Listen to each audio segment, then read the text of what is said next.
Okay, mag-start tayo ng isang whole day vlog. And sa totoo lang, hang on. Sa totoo lang, hindi ko alam kung...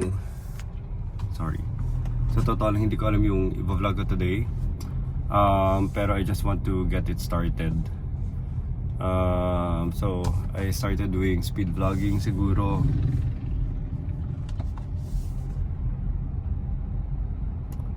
Portrait landscape.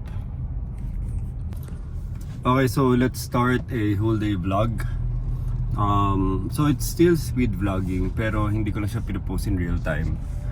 Tapos at the end of the day, I'll just compile them, do minor edits. Hindi ko na lalagyan ng music. Tignan natin for the first few days. Let's keep it simple. And then, popost natin regularly. So I'll try to maintain it on YouTube and TikTok. Yun lang.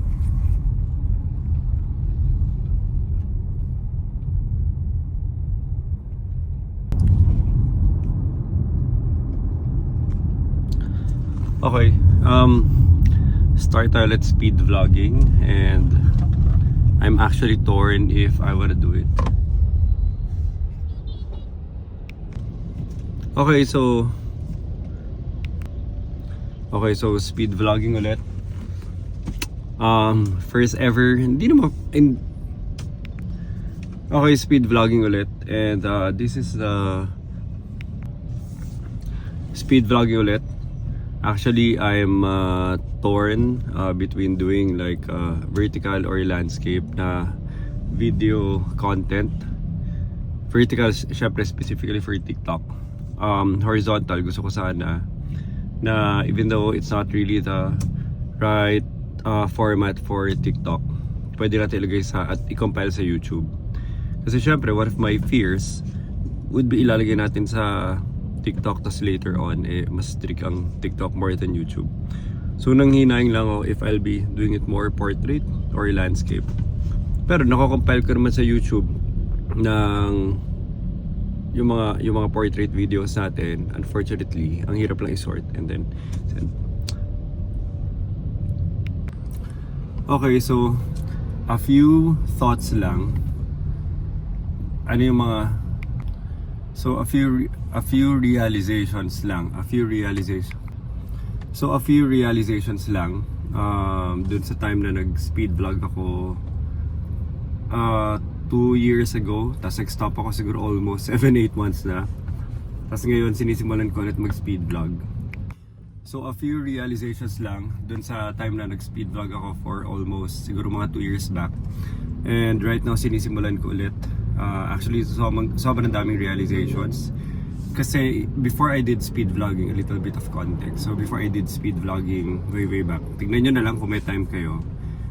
Sinet ko kasi yung challenge sa sarili ko kasi I truly believe in creating a lot of contents. I follow a lot of influencers sa YouTube.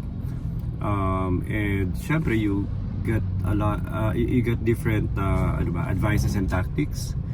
And ang talaga number one game in terms of content creation sa social media would be saturation. So ang dami ko ideas before in terms of how to saturate social media, and most of that expression I did it for the business. Ibig sabihin hindi ako yung humarap sa camera, other people are doing it, pero I'm the one creating the framework design of content creation for the business, for it to have like regular posting videos, different content materials na pinopost on Facebook, TikTok, not really so much on YouTube. But anyway, ginawa ko for myself kasi syempre, syempre, being an influencer is still the key in terms of growing the business. Not necessarily out of ego. Ang problema ko nga, hindi ko alam kung maniniwala kayo, introvert ako by nature. Yung Facebook ko hindi ko ginagamit, Instagram, Snapchat, I never tried that. YouTube, importante lang sa akin mag-document ng family life ko. Kasi it's kind of like a family album that I'm trying to maintain for the future for my family.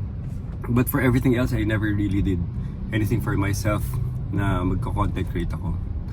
So I did an experiment 2 years back, 2023.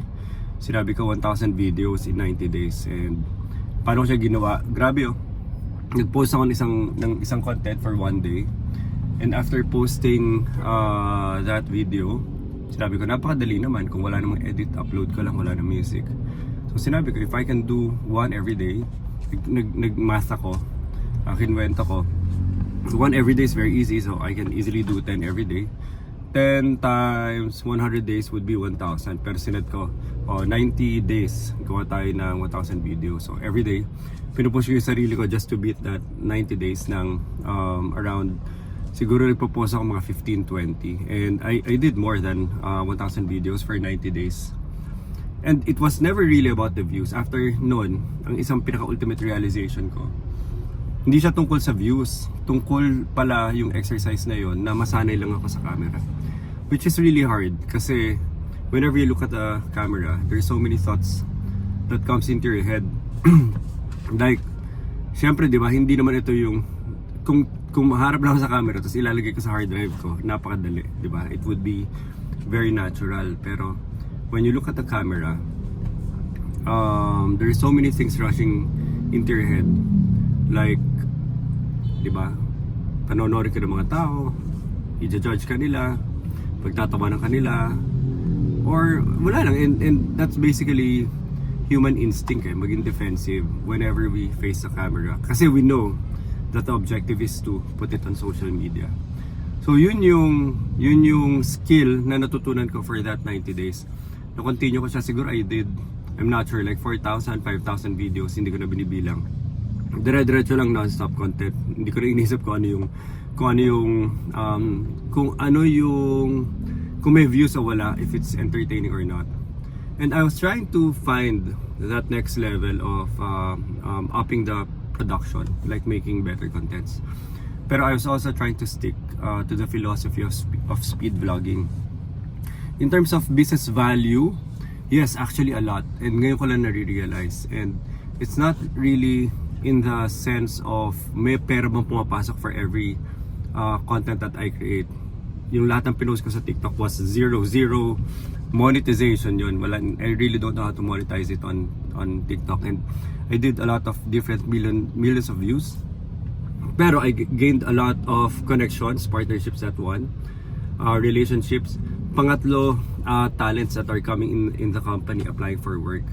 Sabi nga nila, even though we have a lot of talent specialists doing content creation for the company, ang dami sa kanila,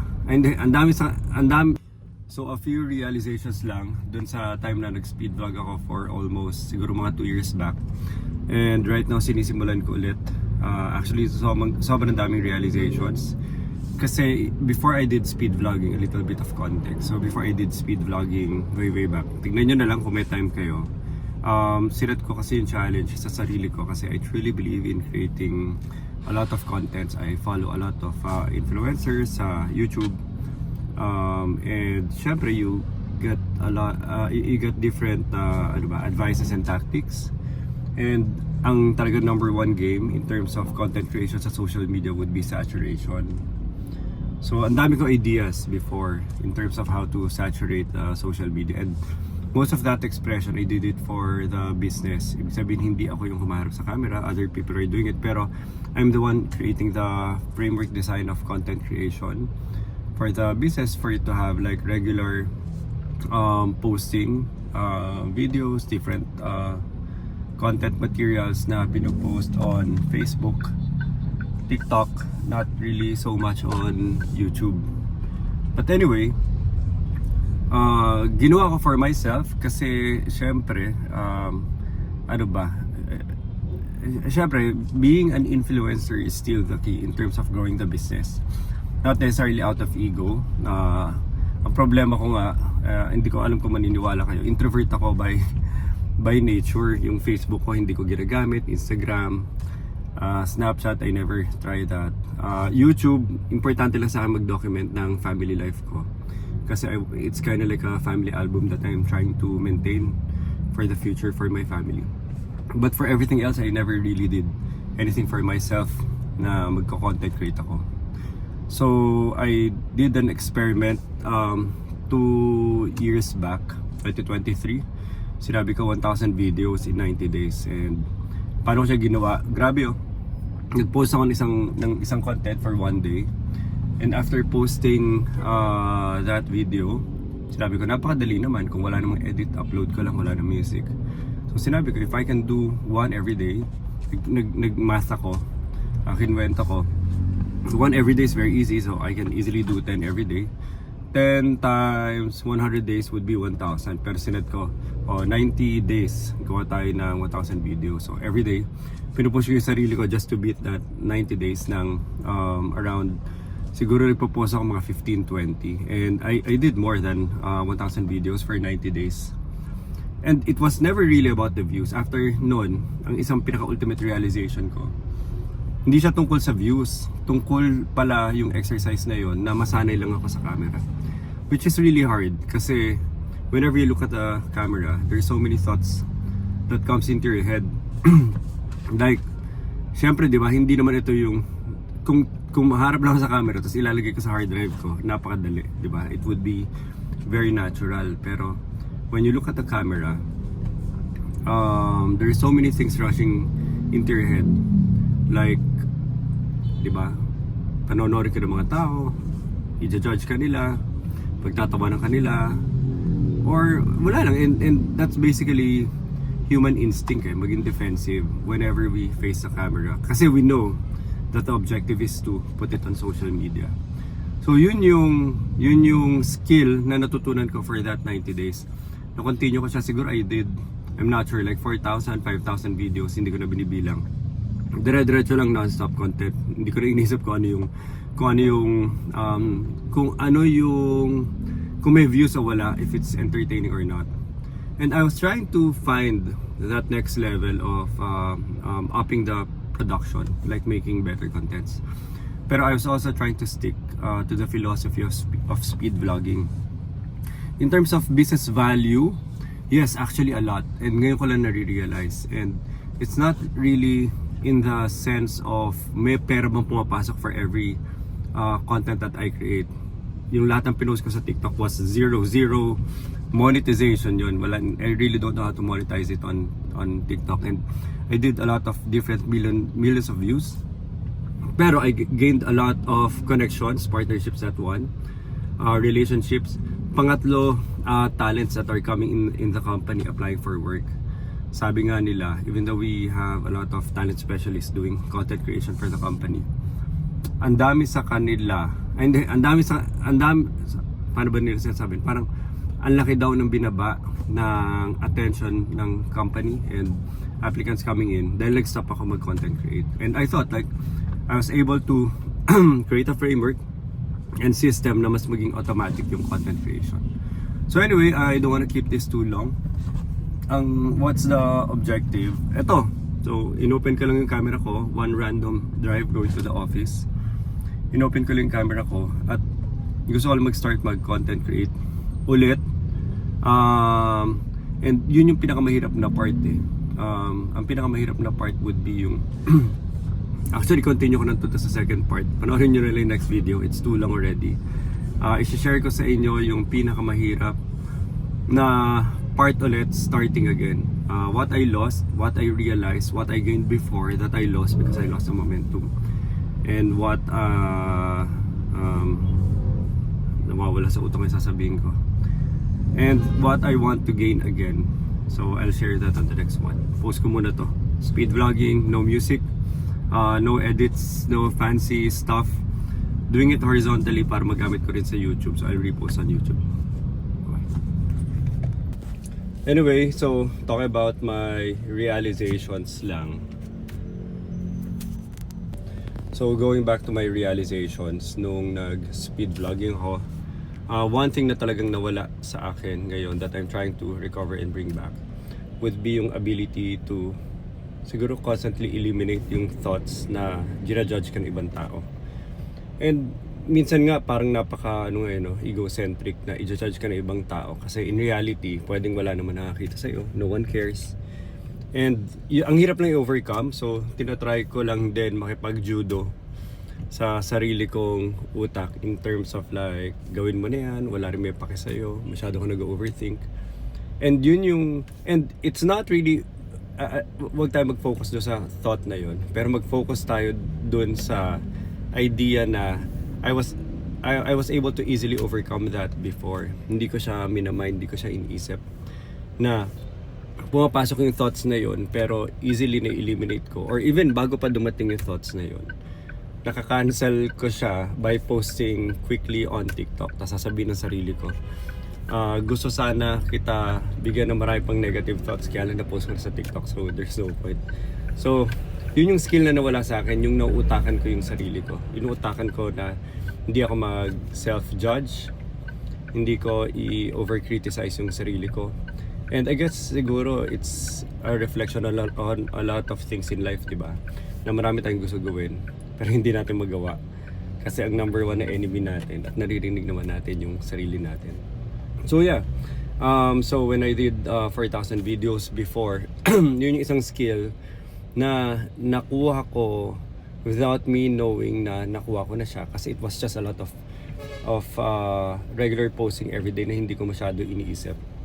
And right now, that's the challenge. I've been thinking about doing a comeback on speed vlogging, but unfortunately hindi ako maka-comeback kasi nawala nga yung skill na yun, overcome ko yung mga mga limiting belief ko. Ibig sabihin pumapasok siya sa utak ko kagad yung mga limiting belief ko, tapos whenever I'm trying to do another post, hindi ko siya ma-post, hindi ko siya magawa. I tried to do several videos, and yun nga, na-realize ko na wala lang talaga skill. So just the other day, parang nag-self-reflect ako, thinking about like, ba't hindi ko siya magawa, ba't nagagawa ko siya noon, hindi ko siya magawa, and I really need to start doing it again. Because in the age of doing different businesses right now, competitive businesses, it's very important that we are active on social media as an influencer. And I mentioned before, even though may pagka-introvert ako in real life of doing my own personal social media, it's a business necessity to be active on social media. So I guess this post and this exercise, may manood o wala, it's really an exercise of me trying to recover that skill of speaking in front of the camera. Try natin ulit, recover natin ulit, and siguro I'll do a lot of posting the whole day. Ginagawa ko lang landscape palagi post ko kasi I want to compile everything again on YouTube. I've heard several people din na nawalan ng account sa TikTok, and I don't want to put all of my videos kasi binubura ko rin siya kagad sa phone ko, so sayang naman yung, di ba, effort, memory, thoughts ko mabubura lang sa social media, mabubura lang pala sa TikTok, sorry. So I want to do double backup.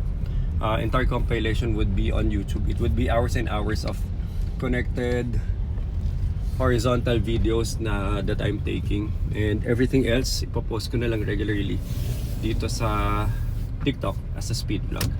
O yun lang, so I have a lot of things to do the whole day. I'll post more of my thoughts. Try ko tagtadin today since I have the energy, i-maintain ko yung momentum. Let's see if I can do this every day. Yun lang, bibilis na yung kalsada. Time to drive.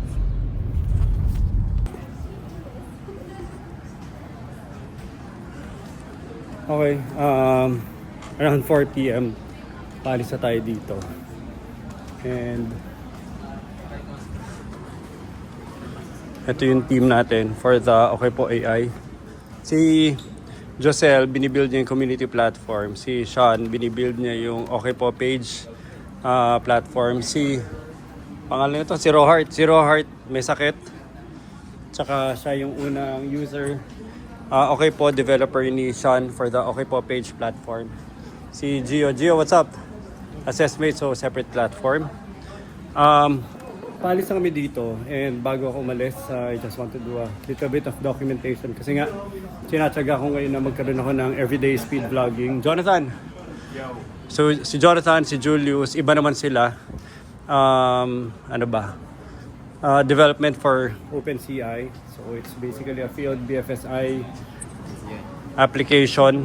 Parang siya, imagine niyo Grab pero for BFSI, market, banking, financial services, insurance industry, vertical market. So ito yung group nila.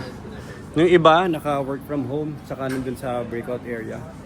So yun, pinapakita ko lang sa inyo to. So this is one of the area lang that we have here in PTEX. So sa mga interesadong, ano ba, mga, actually nag-onboard na tayo ng mga interns ngayon, no? Interns, mga interns or anyone na nasa field ng development na gusto lang makipag-collab, okay lang din sa amin yun, gusto rin namin yun. Wala lang, kwentuhan lang, check lang ng project, show lang ng project. Wait, magulo ka. Internship lang muna. So internship. Shout out sa mga ano. Sa lahat ng naghanap ng company na kung saan gusto nyo mag-intern, open kami Madrid, Philippines. Sa ba sa atin? Madrid, Philippines? Madrid, Philippines. Madrid, Philippines. Apply lang kayo.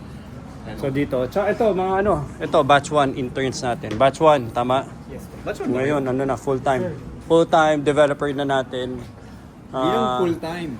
Lead developer na sila ng sa Grabe, lead developer. Kasama dyan.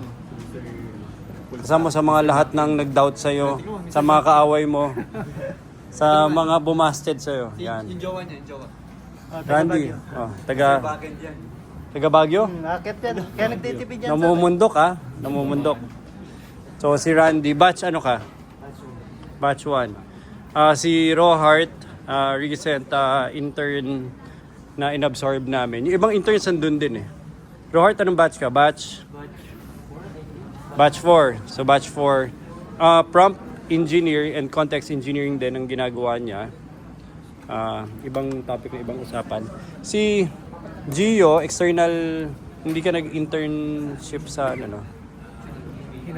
Hinire. Pero almost kabatch mo sila Sean, di ba? Yes. And then batch 1 sila Sean, batch 1. And open na tayo for batch. What's the batch of our ano? Next batch namin, sir, batch 6. Batch 6. So open kami for batch 6. Mataas ang hiring rate namin for our internship. Ano ba? Internship cohort na lang for batch 6. Mataas ang hiring rate namin sa kanila. And you just have to go you just have to undergo assessment of your interview and assessment ng mga skills nyo with a different group. Wala lang sila dito.